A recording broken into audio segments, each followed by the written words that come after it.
कल हमने एक्सरसाइज 6.2 के क्वेश्चन नंबर 5 तक कंप्लीट कर लिए थे और हम लोग जो एक्सरसाइज कर रहे हैं उसमें CBPT और BPT का यूज हो रहा है, जिनके प्रूव हम ऑलरेडी कर चुके हैं। ना एक्सरसाइज 6.2 क्वेश्चन नंबर 6, उसमें एक फिगर है।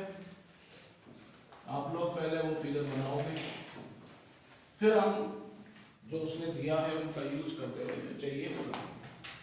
फिगर नंबर 6.21 ये नीचे दे रखी है, एक ट्राइंगल के अंदर ट्राइंगल, कुछ इस तरह की फिगर आप लोग भी बना लेना।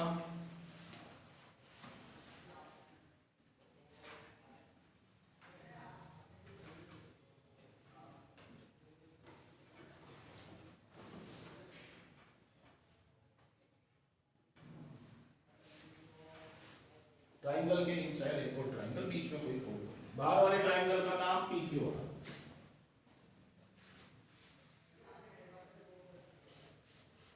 अंदर वाले ट्राइंगल का नाम ABC आई थिंक, ABC, और इस बीच वाले पॉइंट का नाम O। ये फिगर कुछ बातें उसने दी है। ABC are the points on OP, OQ and OR respectively, figure में सब है, such that AB parallel PQ, ये AB parallel PQ निशान लगा दिया। दूसरा AC parallel PR, ये AC parallel PR, यानी वही दो पेयर पैरेलल के गिवन है। कल भी ऐसा एक क्वेश्चन था लास्ट में और कहा prove it. BC parallel QR, इन दोनों को पैरेलल प्रूव करना है। एक एक दो दो पेयर पैरेलल दे रखे हैं, एक पेयर पैरेलल लाना है। तो सबसे पहले वही हमेशा की तरह गिवन फिगर दी है। In figure AB parallel PQ and AC parallel PR to prove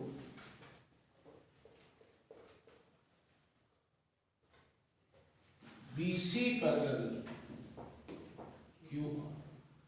आज आप लोगों को एक बात बताते हैं, बाय द वे कभी कोई ऐसा क्वेश्चन आ जाता है ज्योमेट्री से रिलेटेड जिसकी फिगर अपने को दे रखी है पेपर में, लेकिन अपने को कुछ समझ में नहीं आ रहा कि हमें आखिर करना क्या है, उसमें कुछ भी नहीं आ रहा, तो भी आपको दो काम तो करने ही करने हैं।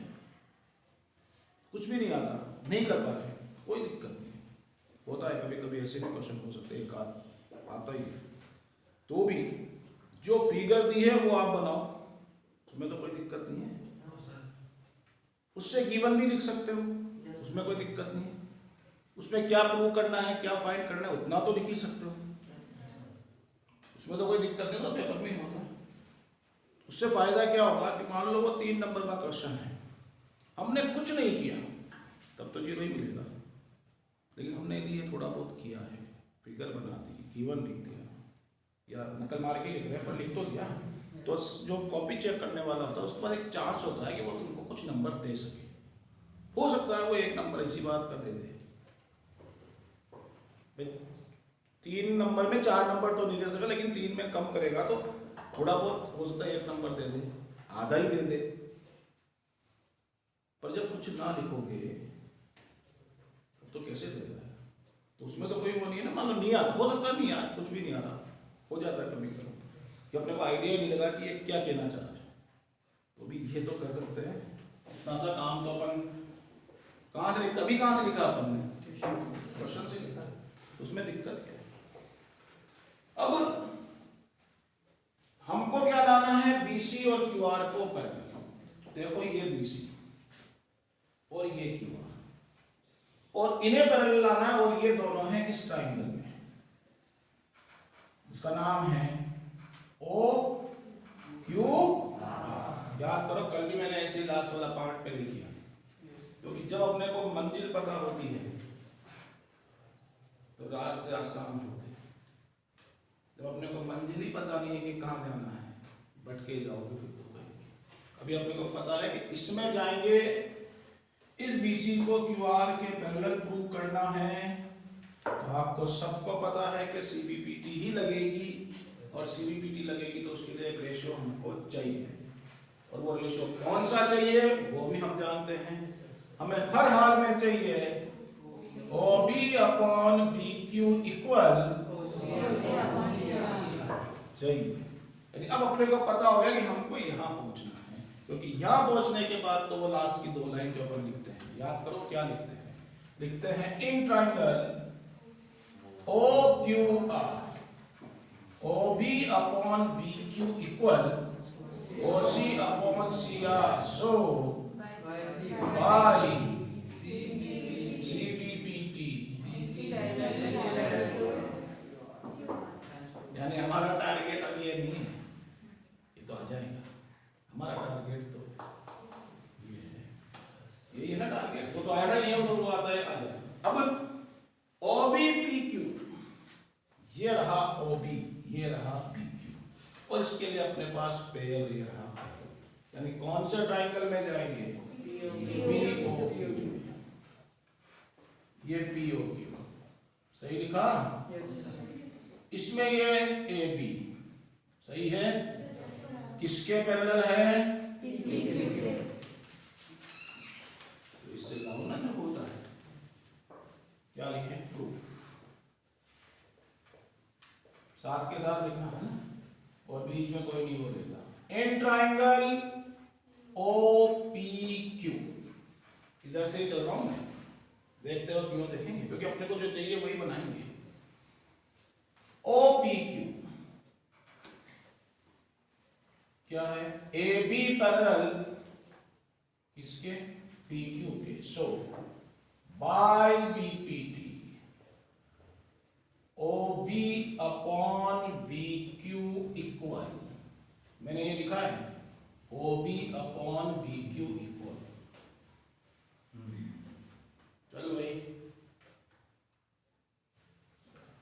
OB upon BQ equal OA upon AB, दोबारा बोल बेटा, OA अपॉन AB, बिल्कुल AP सही बोला, क्योंकि हमने इधर से शुरू किया था तो वो भी उधर से शुरू होगा।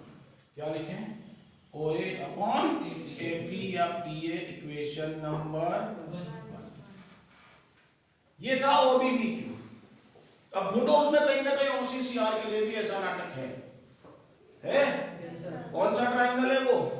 POR, ये POR,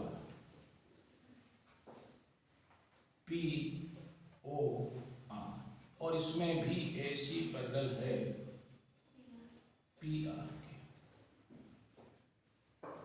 तो जो जो काम इसमें हुए वो काम इसमें भी होंगे। इन ट्राइंगल OPR, सही लिखा मैंने, AC parallel PR, so by BPT क्या चाहिए? OC upon CR equal, OC upon CR equal OA upon PO, AP, एक बोलो, AP, पक्का पूरा बोलो, OA अपॉन AP, वापस बोलो, OC upon CR equal OA upon AP, OA upon AP, equation number 2 हो गई। दो इक्वेशन, हाँ जी, दोनों इक्वेशन दिख गई। दोनों इक्वेशन का फाइनल रिजल्ट बता दो मेरे को। Angel OB upon BQ is equals to OC upon CR. क्योंकि RHS दोनों का सेम है, पहली बार नहीं लिख रहे हैं, चौथी बार लिख रहे हैं, बाय इक्वेशन 1 एंड 2। क्या रिजल्ट आएगा? वही आएगा जो अपने को चाहिए, जो हम ढूंढ रहे थे, ये। क्योंकि RHS तो दोनों का सेम है, तो LHS भी दोनों का इक्वल होगा। और जब ऐसा होगा तो ये ट्राइंगल कहेगा कि भाई इसमें जो BC है वो QR के। एक्चुअल में ये क्वेश्चन बिल्कुल उसी का भाई था, इसका 5th वाले। बस ये थे कि ट्राइंगल ढूंढने थे, रेशो निकालना था। और यदि तुम इस तरह की चीज पहले से बना के रखोगे, दिमाग में करके रखोगे कैसे आएगा, तो मैंने क्या कहा मंजिल पता हो तो रास्ते फिर क्या हो जाते हैं, आसान हो। और नहीं हो पता होता है तो फिर तो भटकते हो, फिर पहुंचोगे भी नहीं कभी। ये हमारा क्वेश्चन नंबर 6 था। हो गया, यहाँ खत्म थोड़ी हुआ है, खत्म तो ना हुआ है, वो तो मैं पहले लिख देता वो इसलिए कि ताकि अपने को पता रहे हम कैसे पहुंचेंगे वहां तक। और तुम ये जिस दिन ऐसे उल्टा सोचना शुरू कर दोगे कि ये लाना है इसके लिए ऐसा होना चाहिए, तो समझ जाना क्वेश्चन करना आ गया। जिस दिन ये सोचना शुरू कर दो ना कि इसके लिए ये चाहिए, बस फिर उसी की ट्राई होगी। और बहुत सारी चीजें तो अपन फिर क्या करते हैं कि देखेंगे ही नहीं, उधर क्या मतलब है।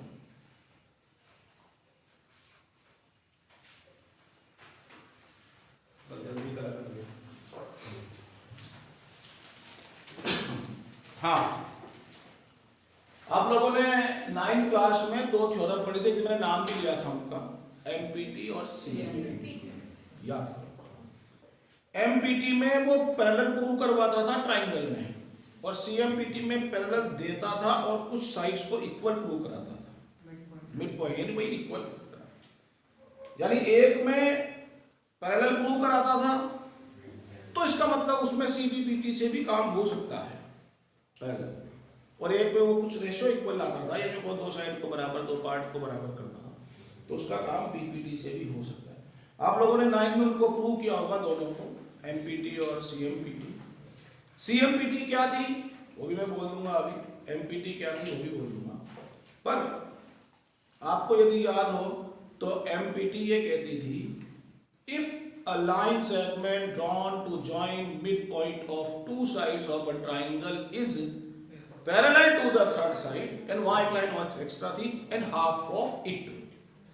अब यहाँ half of it तो नहीं ला सकते सीबीपीटी से, लेकिन पैरेलल ला सकते। दूसरी सीएमपीटी क्या थी, if a line drawn through the midpoint of one side parallel to another side bisect the third side, वहां पैरेलल गिवन था।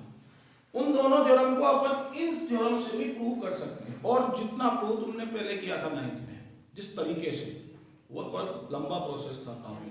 एक में पहले पैरेललोग्राम प्रूव होता है, फिर कॉन्ग्रुएंट आते हैं, एक में पहले कॉन्ग्रुएंट प्रूव होता है, फिर पैरेललोग्राम आता है, बहुत लंबा प्रोसेस। उसकी जगह अपने पास एक तरीका है इन दोनों थ्योरम का यूज करते हुए, सिंपल 4-4 लाइन में दोनों थ्योरम खत्म। बस वो एमपीटी में क्या नहीं कर पाएंगे, हाफ नहीं कर पाएंगे, क्या कर पाएंगे, पैरेलल प्रूव कर पाएंगे।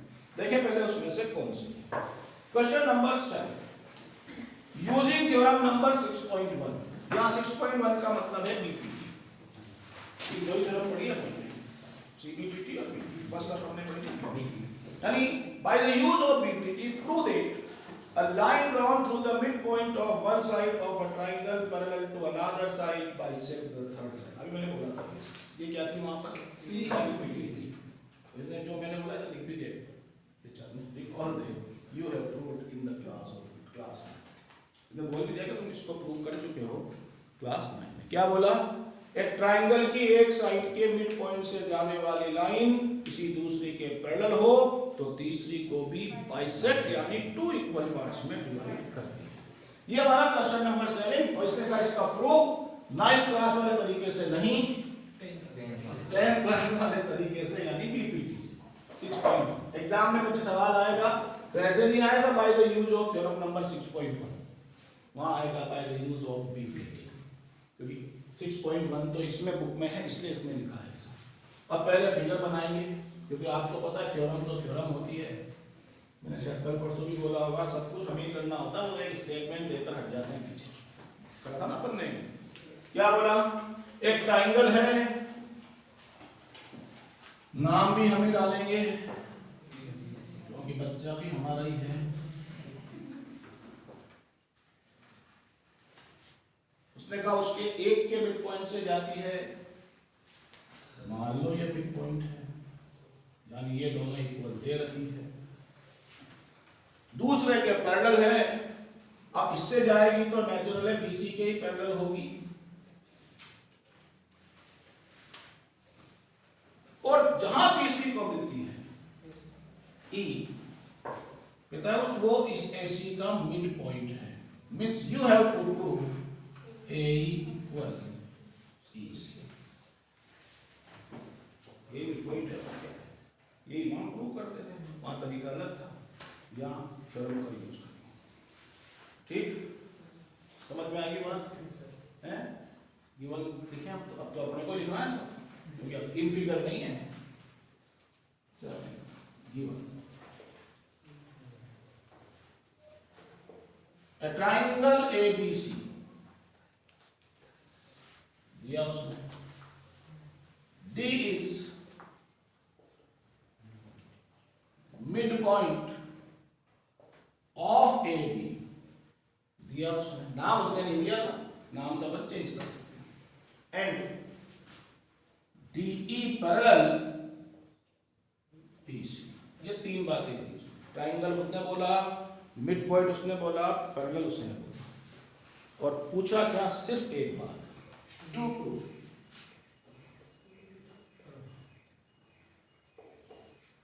E is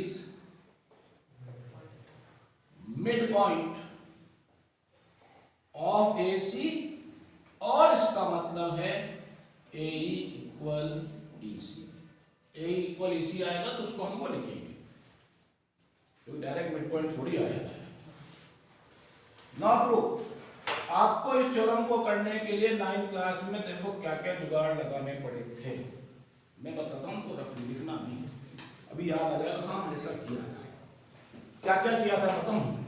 आप लोगों ने ये सब किया था, ये ट्राइंगल था, ये मिड पॉइंट था, ये पैरेलल थी, ये दोनों इक्वल थी, याद करो ऐसे ज्वाइन किया था,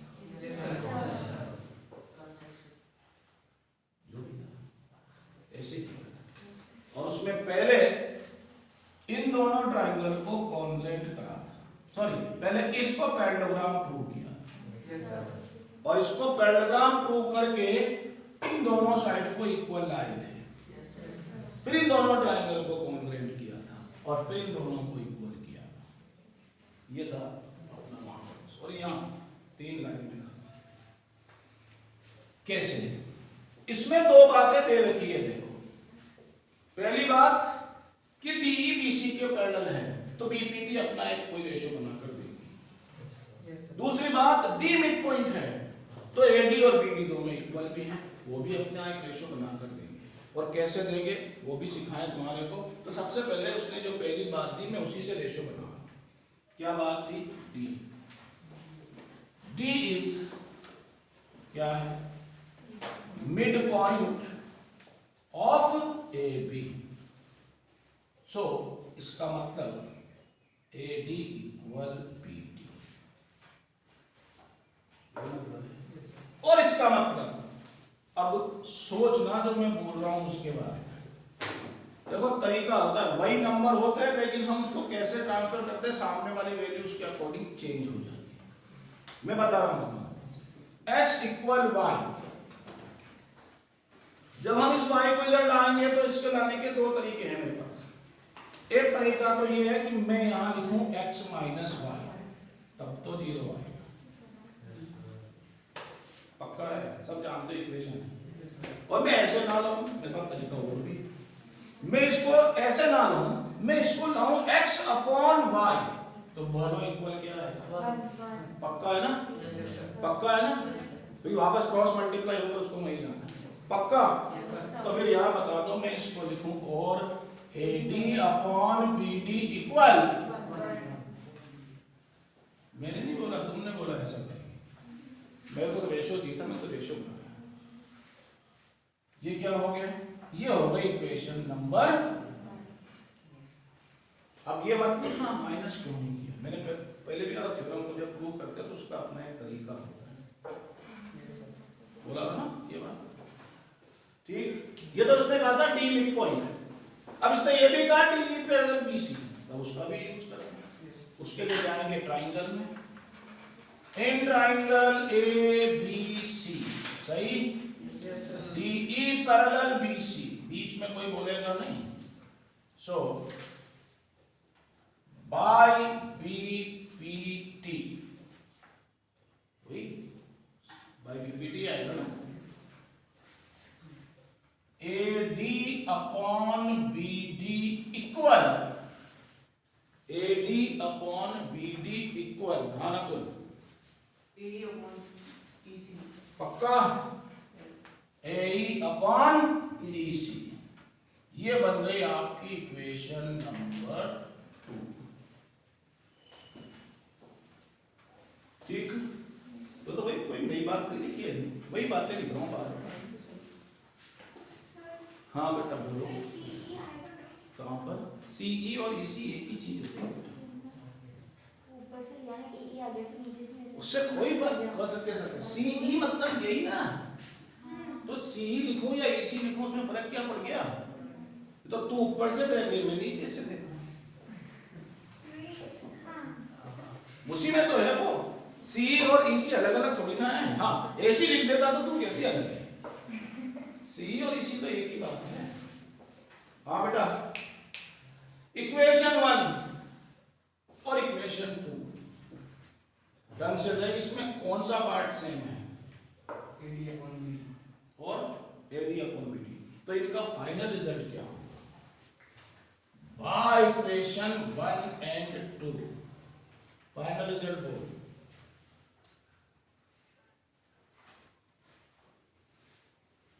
AE upon EC equal 1.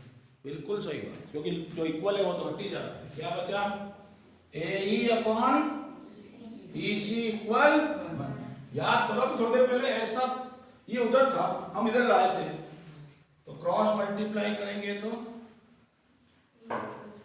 AE equal EC। इसका मतलब E is midpoint of AC। और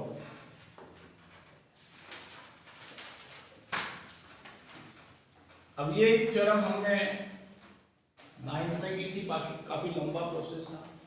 यहाँ तो सिंपल सी 2 लाइन की बात है। क्या थी वो 2 लाइन? एक चीज मिड पॉइंट से निकाली जो उसने ली, एक चीज ट्रायंगल से निकाली जो उसने, हमने दोनों को कंबाइन करके लाए। ये तो थी हमारी एक्चुअल में CMPT कन्वर्स मिड पॉइंट। एक हमारी वहां मिड पॉइंट में थी और वो अब भी आपको पता है। क्वेश्चन नंबर 8 की बात कर रहा हूं, मैं पढ़ूंगा अभी, पहले बात बता रहा हूं। और वो MPT क्या थी वहां पर कि उसने एक आता, हिंदी में बोल रहा हूं, कि जब किसी ट्रायंगल की 2 साइड के मिड पॉइंट को ज्वाइन करते हैं तो जो लाइन सेगमेंट बनती है वो लाइन सेगमेंट तीसरी के पैरेलल और उसकी हाफ होती है। तो वहां तो वो अलग प्रोसेस था, क्या था वही बताएंगे, पर अपने यहाँ से अपने को पैरेलल प्रूव करना है, क्योंकि हम इसको इससे रिलेशन केवल पैरेलल का ही बता सकते हैं। कैलकुलेशन का रिलेशन अपने को अभी फिलहाल नहीं पता, आगे जाकर पता चल जाएगा, वो एक अलग बात है। Question number 8 using theorem number 6.2, समझ जाओ CBD, क्योंकि पहले पूछेगा तो लगेगी भी हुई। आगे बढ़ रहा हूं। Prove that the line joining the midpoints of any 2 sides of a triangle is parallel to the third side। बताओ, प्रूव करो कि किसी भी ट्रायंगल की 2 साइड के मिड पॉइंट को ज्वाइन करने वाली लाइन तीसरी के पैरेलल होती है। Recall that you have done it in the class. तो मैं भी कह रहा हूं ये तुम पहले कर चुके। यानी अब की बार उसने क्या कहा? उसने कहा ट्रायंगल है, मैं इसमें से कुछ पार्ट मिटाऊंगा, कुछ नहीं मिटाऊंगा।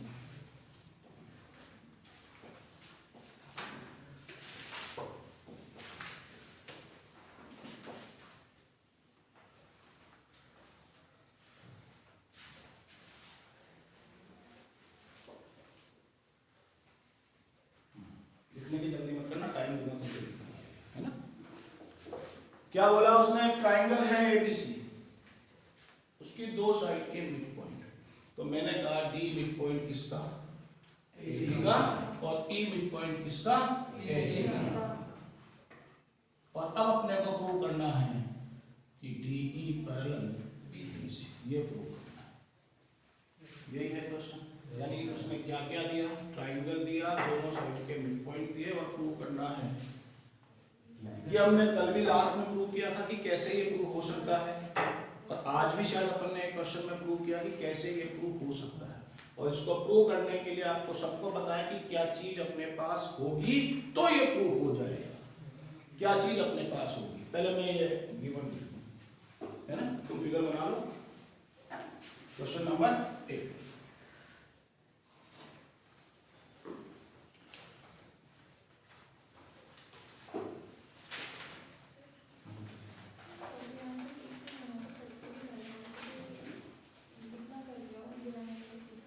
एक ही बात है, पर जब इतना कर लिया तो ये करने में क्या दिक्कत है? नहीं दिक्कत नहीं है, भूल जाएंगे। और एक अलग चीज है।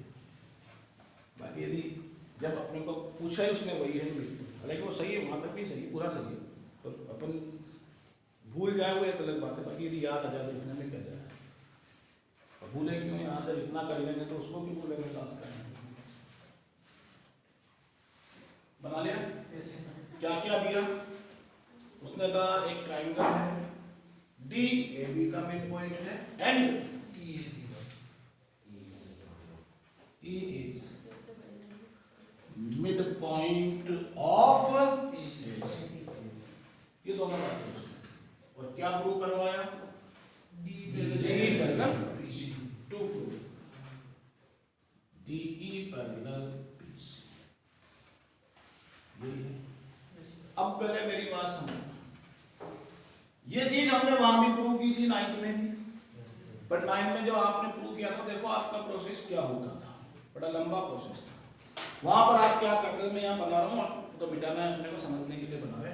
9th में हम ऐसे करते थे, ये ट्राइंगल था, ये मिड पॉइंट थे, आया यार है, ये ABC था, फिर शायद याद उसको, इसको आगे एक्सटेंड करते थे, जितना ये उतना ये, फिर इसको ज्वाइन करते थे, यहाँ पर F या जो भी लिखते होंगे। फिर पहले इसमें इन दोनों ट्राइंगल को कॉन्ग्रेंट करते थे, उसमें पहले पैरेललोग्राम आया था, फिर कॉन्ग्रेंट आए थे, इन दोनों को कॉन्ग्रेंट करते थे, और फिर इनको कॉन्ग्रेंट करके इस पूरे को पैरेललोग्राम प्रूव करते थे। और जब ये पैरेललोग्राम प्रूव होता था तो ये दोनों अपने आप ही पैरेलल हो जाते थे, और हाफ भी हो जाते थे, क्योंकि दोनों इक्वल भी हैं और ये दोनों बराबर पार्ट है। ये अपना 9th क्लास का प्रोसेस था, क्योंकि वहां ये चैप्टर पैरेललोग्राम में आया था, इसलिए इसका यूज किया। अब अपन इसको प्रूव कर रहे हैं इससे CVPT से। अब CVPT से तुमको यदि इसको इसके पैरेलल प्रूव करना है तो आपको पता है कौन सा रेशो हमको इक्वल चाहिए, कौन सा रेशो इक्वल चाहिए, जब तू कह पाएगा कि ये दोनों पैरेलल है। क्या दोबारा बोल दे? AD/BD इक्वल, इक्वल कौन बोलेगा? मैं इक्वल, हाँ, EC है ना। फिर तो कहेगा किसमें? इन ट्राइंगल ABC, तो लिखना ही है, इससे थोड़ी प्रूव हुआ, इसके यूज से प्रूव हुआ। In triangle ABC AD/BD equal AE/EC, so by CVPT DE parallel. Target ये है भैया, ये है ना टारगेट। अब इस टारगेट को लाने के लिए उसने दो बातें दे रखी है, क्या क्या? कि D मिड पॉइंट है, E मिड पॉइंट है। जैसे हमने D मिड पॉइंट से एक इक्वेशन बनाई,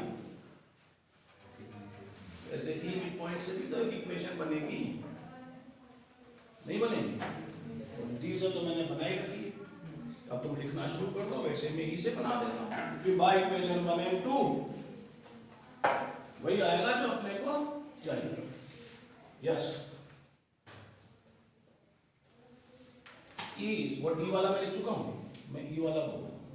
E is mid point of AC, so AE equal EC और AE/EC इक्वल 1, ये इक्वेशन नंबर 2।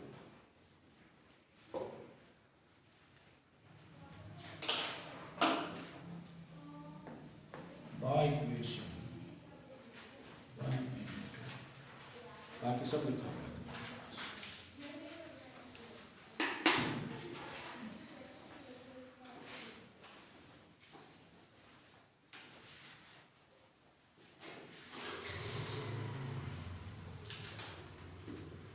आगे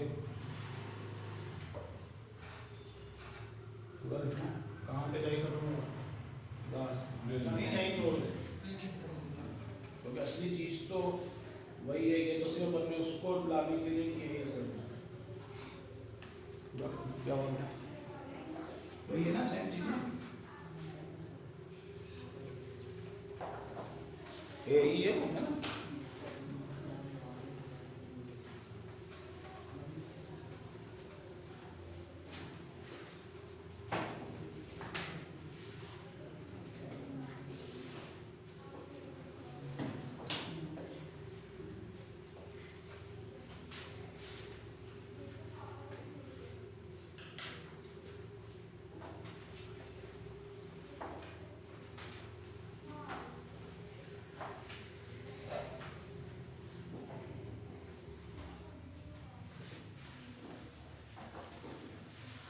ये आपका क्वेश्चन नंबर 8 था।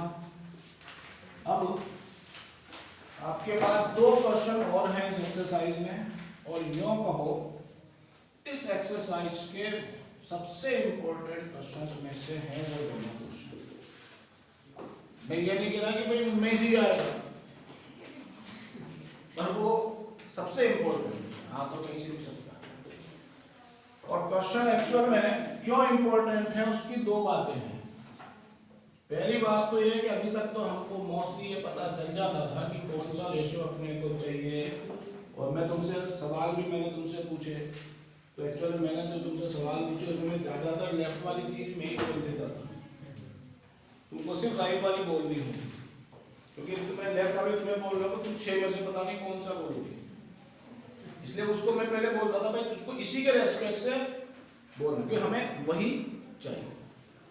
इस क्वेश्चन में इंपॉर्टेंट बातें क्या है, ये दोनों एक दूसरे के रिवर्स हैं। आप क्वेश्चन को देखो बुक में, बहुत ध्यान से सुनना, समझना, उसको किताब में देखो। पहले वाले में आपको पहली लाइन में लिखा है ABCD एक ट्रेपेजियम है, और लास्ट लाइन में लिखा है प्रूव दैट है, उसी क्वेश्चन की लास्ट लाइन। और अगले वाले की पहली लाइन में या 2-3 लाइन के बाद लिखा है सच दैट, वही रेशियो गिवन है, और लास्ट लाइन में लिखा है प्रूव दैट क्या ट्रेपेजियम, यानी बिल्कुल एक दूसरे के उल्टे हैं। एक में ट्रेपेजियम देकर रेशियो पूछा है, और एक में रेशियो इक्वल देकर ट्रेपेजियम, दोनों एक दूसरे के कन्वर्स क्वेश्चन। तो आज तो अपन एक ही कर पाएंगे, क्योंकि क्वेश्चन समझना पड़ेगा ढंग से, फिर एक को अपन कल करेंगे। तो मैं 9th वाला कर रहा हूँ जो सीधा वाला है। सीधा वाला मतलब जिसमें पैरेलल दिया है, यानी सॉरी ट्रेपेजियम दिया है और हमको रेशियो इक्वल करना है। क्वेश्चन नंबर 9 फिगर बनाऊंगा साथ के साथ बना। क्या दे रहा है क्वेश्चन?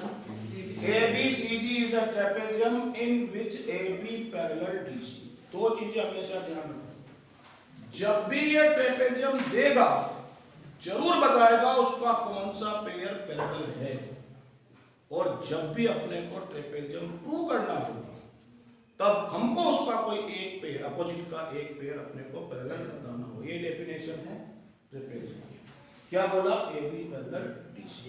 उसने बोला एक ट्रेपेजियम है, ये ट्रेपेजियम मोस्टली ऐसा ही बनाते हैं, ABCD, question says AB parallel DC। ये बोला यस सर। और क्या बोला? And its diagonal intersect each other at O। जो उसकी डायगोनल्स है वो एक दूसरे को O पर इंटरसेक्ट करती है। डायगोनल यानी A से C, डायगोनल यानी B से D, दोनों एक दूसरे को O पर इंटरसेक्ट करते हैं। मैंने अपनी मर्जी से कुछ भी नहीं लिखा, जो उसने कहा वही। और अब कहता है प्रूव करो AO upon BO I think equal, क्या बोला? CO अपॉन, ये उसको चाहिए। अब इसकी इंपॉर्टेंट बातें क्या है वही बात करेंगे। पहले आप लोग फिगर बनाओ, गिवन लिखें, उसके बाद में बात करेंगे क्वेश्चन में खास बात क्या है, क्यों ये इतना अच्छा क्वेश्चन है।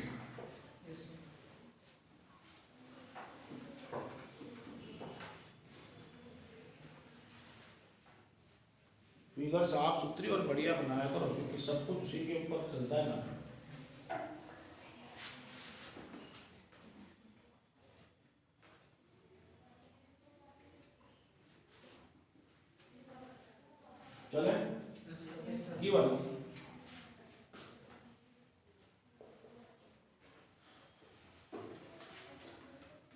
ट्रेपेजियम नाम A B C D, A B parallel D C या सी डी।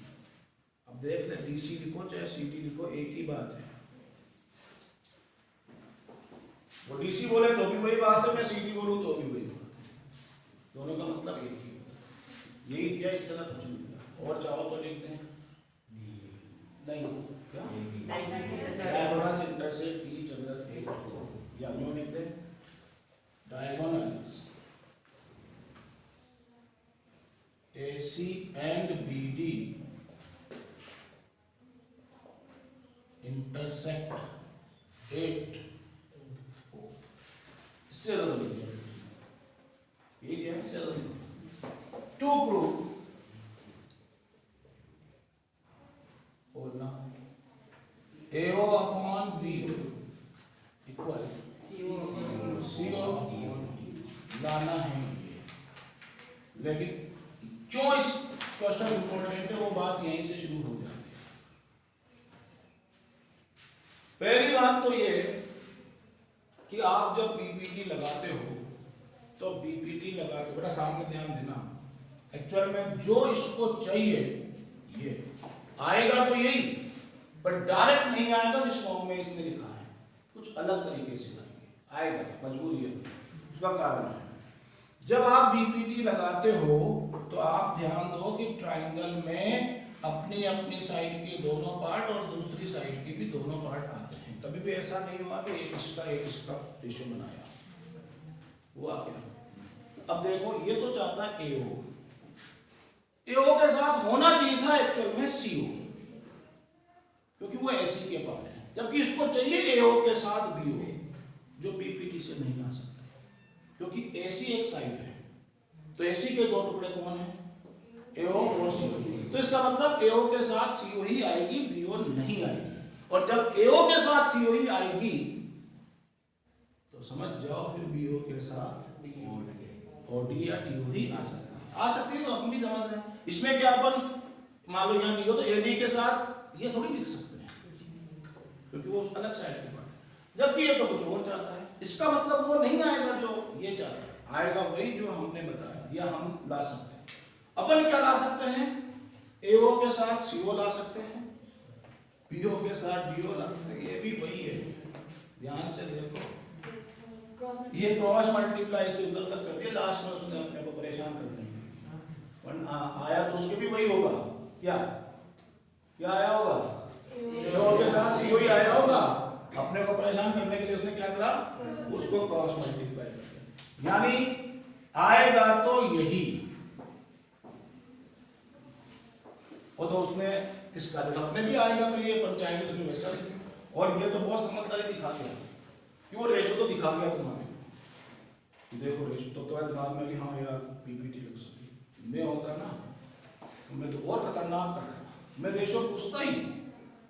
मैं होता तो मैं क्या पूछता, मैं पूछता एओ इंटू डीओ, मैं ये पूछता, तो वो आएगा तो वही में बीटा। लेकिन मैं ये पूछता, यहाँ इस तरह देखिएगा तो लगेगा शायद रेशो निकालना, लेकिन यहाँ तुम सोच नहीं सकते रेशो निकालना, लेकिन निकालना ये पूछे तो भी यही आएगा, ये पूछे तो भी यही आएगा, ये पूछे तो भी आएगा, तो बेचारा और कोई आ नहीं सकता, क्योंकि एसी के टुकड़े तो वही दोनों हैं, बीडी के टुकड़े तो वही दोनों आएंगे, तो ये तो इसलिए क्वेश्चन मैंने कहा इंपॉर्टेंट, क्योंकि जो वो चाहता है वो डायरेक्ट नहीं आ सकता, हमको ये लाना है। लिख लिया तुमने, आगे बढ़ो। और दूसरी खास बात क्वेश्चन की, इसकी कंस्ट्रक्शन, क्योंकि अभी तक तो किसी भी ट्राइंगल में मुझको कोई पैरेलल जैसी चीज दिखी नहीं थी, क्योंकि जो भी पैरेलल है वो बिल्कुल बाहर है, तो कहीं ना कहीं बीच में कोई आएगा, इसलिए ये क्वेश्चन इंपॉर्टेंट। लिखो कंस्ट्रक्शन,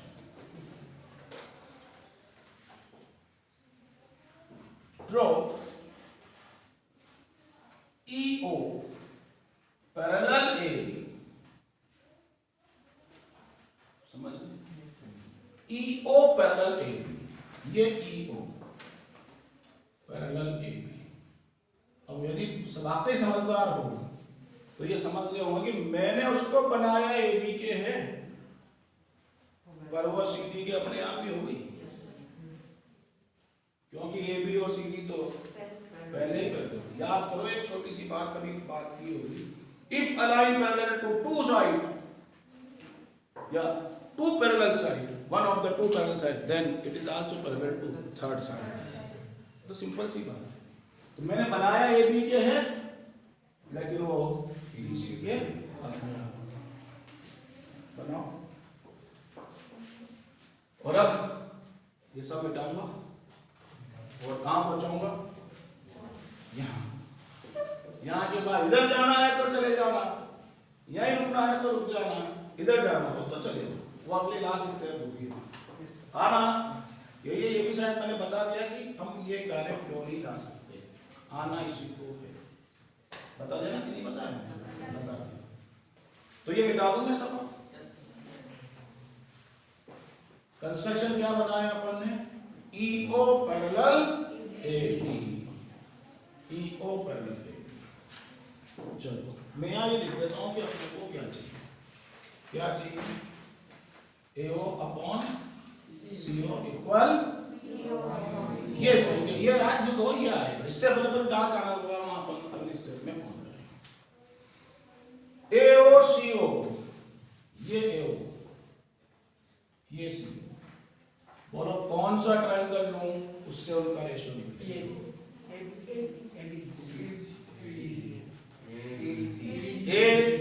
ABC नहीं है, ADC पैरेलल भी तो चाहिए ना उसके अंदर, पैरेलल से इधर इधर उधर तो कुछ है ही नहीं। कौन सा ट्रायंगल? ADC, ये रहा, देख लेना आराम से, ADC, ये EO पैरेलल C है, वही है A और C, और कहीं है भी नहीं। इन ट्राइंगल नाम ADC, EO पैरेलल DC, सही लिखा? सो AO अपॉन CO, ये AO ये CO, बोलो बाई, एक मिनट, सो बाई को लिखना पड़ेगा। हाँ बोलो, हाँ तो AEDE बोलेगी तो मैं समझूंगा तो मल्टीप्लाई कर रही है, मैं क्या बहुत जल्दी समझता हूँ बात। तो क्या है कि जैसे तेरे को कहा भाई x y बोलेगी तो क्या समझूं, तो तू AEDE बोलेगी तो फिर मैं बहुत जल्दी समझता हूँ बात, इसलिए मुझको मल्टीप्लाई समझ में आएगा, मेरे को अपॉन नहीं आता समझ में, तब तो बोलेगी तभी मेरे को अपॉन समझ में आएगा, किसने अपॉन बोला, डिवाइड, वरना को तो मल्टीप्लाई समझूंगा, जल्दी समझ जाता हूँ। हो गया। दूसरा क्या है? BODO, कहाँ है BODO? ये रहा BO, ये रहा DO, ट्रायंगल ABD, सही? इसमें कौन है? ये उसमें भी पैरेलल है, देखो तुम दोबारा, है पैरेलल, ये लाइन हटकी बस, है ना? तो in triangle ABD, EO parallel AB, सही है? सो बाय BPT, ईश्वरी को ले लो। हाँ क्या चाहिए बेटा? BOD, BO upon DO equal AE upon ED।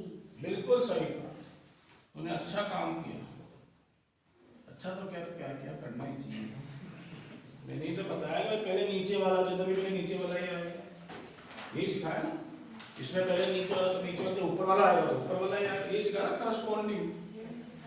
ये इक्वेशन नंबर 2। हाँ बेटा, वन देख ली तूने, तू देख ली, समझ में आ गई दोनों? अब बोल by equation 1 and 2 final result. हाँ हाँ बोल बोल आगे बोल। इक्वेशन 1 and 2 हाँ दोबारा बोल। AO upon CO is equals to DO upon DO. Simple बात, RHS दोनों का सेम है, LHS सेम होगा, सही है। और जब ये आ गया तो उसको जिस फॉर्म में चाहिए उस फॉर्म में लिख दो। किस फॉर्म में चाहिए था उसको? AO के साथ उसको BO चाहिए था, तो क्या लिख देंगे? AO अपॉन इक्वल, और उसको इस फॉर्म में नहीं चाहिए और मेरे वाले फॉर्म में चाहिए, लो हंसने की बात नहीं, सवाल है, बंद करते हैं। अब क्वेश्चन तो वही पूछा, चले लाइन एक्स्ट्रा पूछी।